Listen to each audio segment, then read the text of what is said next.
I was born in a military family. My father was a high-ranking officer of the Soviet Army General Staff, inspector of land forces, stationed outside of USSR in every quote-unquote brotherly country or liberated country of the world. I graduated from Oriental Studies Institute, affiliated to Moscow State University, in 1963.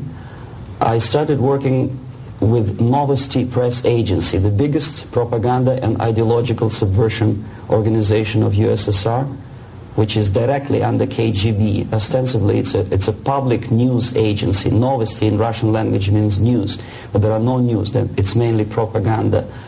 My first job was a translator with Economical Aid Group in India. We were building refineries and other industrial projects in public sector, socialist sector of India. My last job was press officer of the Soviet embassy in New Delhi. I defected in 1970, landed in Canada, worked for several years as a producer of Canadian Broadcasting Corporation, overseas service in Russian language, similar to Voice of America. Then I was teaching at University of Toronto, Political Science Department, McGill University, Slavic Studies, and School of Journalism, Ottawa, in Carleton University in Ottawa. Last year I joined a small Russian language publishing house here in Los Angeles, and now I'm a political analyst for weekly Panorama newspaper. Lumumba University language instruction was my so-called extracurricular activity, which is usually given to Soviet young communists as a non-paid job to prove loyalty to the party.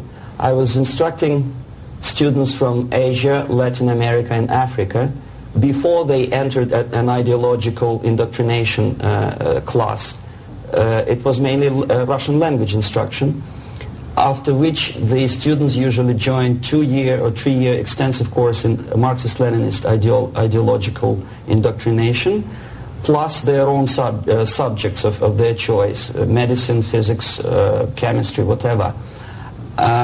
If after 5 or 6 years studying they are proven to be, well, flexible, loyal, cynical enough to follow the Soviet foreign policy, they are being transferred to a KGB school for a period of 2 years, after which they are being dispatched back to their native countries and become so-called sleepers. The word originated from sleeping. For several years they sleep in their own countries doing nothing. Sometimes they're pursuing their own careers, become lawyers, doctors, teachers, taxi drivers, barbers. And they spring into action after many years of destabilization of their own countries as Soviet agents. Therefore, all of a sudden you discover well-established lawyers in a country like Nicaragua who are, for some strange reason, are bitterly against quote-unquote American imperialism and idealistically for Soviet Marxist-Leninist imperialism.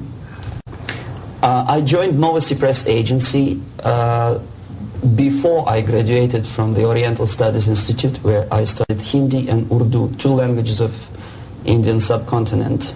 Urdu is the language of Pakistan and Hindi is the language of India. The journalistic part of my training was ordinary journalism, mass media, communication theories and studies. Together with that, we had a very extensive training in military, civil defense, intelligence, and ideological subversion. So even before I graduated, I started working with Novosti Press Agency, first as a translator, interpreter, and guide with foreign delegations who were invited to USSR and who were shown all the beauties of socialism and dispatched back to their countries to explain to their people how beautiful is socialism.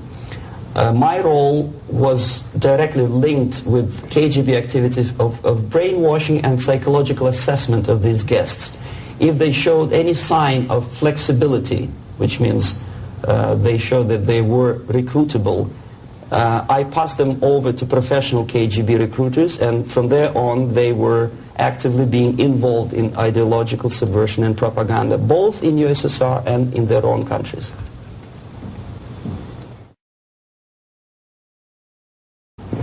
Well, decision, of course, was very painful and difficult. But on the other hand, I didn't have any illusions or allusions about the Soviet system and communist or socialist system. It's the most rotten and unworking system in the world. Some people call it state capitalism, socialism, centralized planning, whatever. It doesn't really matter what kind of name you attach to the system. Basically, if you're a religious person, it's a devilish, satanistic system which appeals only to the most primitive, negative side of human nature. The basis of that system is denial of private property, human dignity, and personal responsibility, and of course any religious affiliation of a human being to God as a supreme being. My dissatisfaction, disillusionment, if you can call it, because I never was illusioned with the communism, started as early as from age 6, I guess.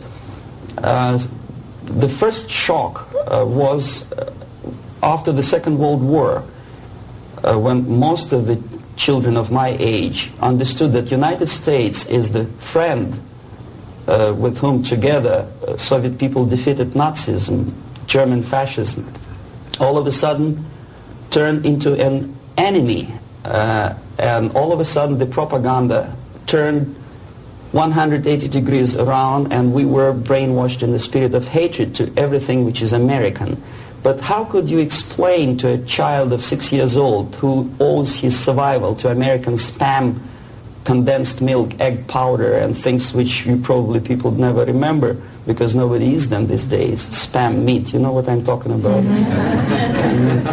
How can you explain to them that these delicious things came from an enemy who wants to subvert and destroy us? It's impossible, because the child remembers when he was hungry, he was eating spam and drinking condensed American milk with the American eagle on the label. So all the efforts of the Soviet propaganda to convince me that America is bad was futile, naturally. That was the first shock. The second was this 20th Congress of the Soviet Communist Party, when Khrushchev revealed the atrocities of Stalin, terrorism, and murder, systematic murder of millions of innocent people. That was another greatest shock. And the third shock, of course, when I was already grown up, a student, invasion into Czechoslovakia in 1968. That was the last point. And when I was in India acting as a Soviet official, a Soviet diplomat, I understood that sooner or later I have to defect and to explain what exactly I was doing in India.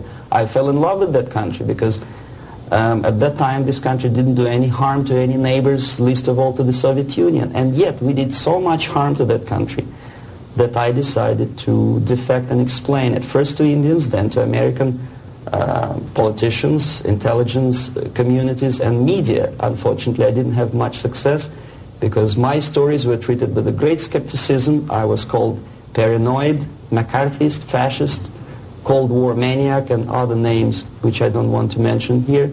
And it took me quite a number of years to understand that I'm talking to people who are trying to prevent average American from knowing the truth about communism.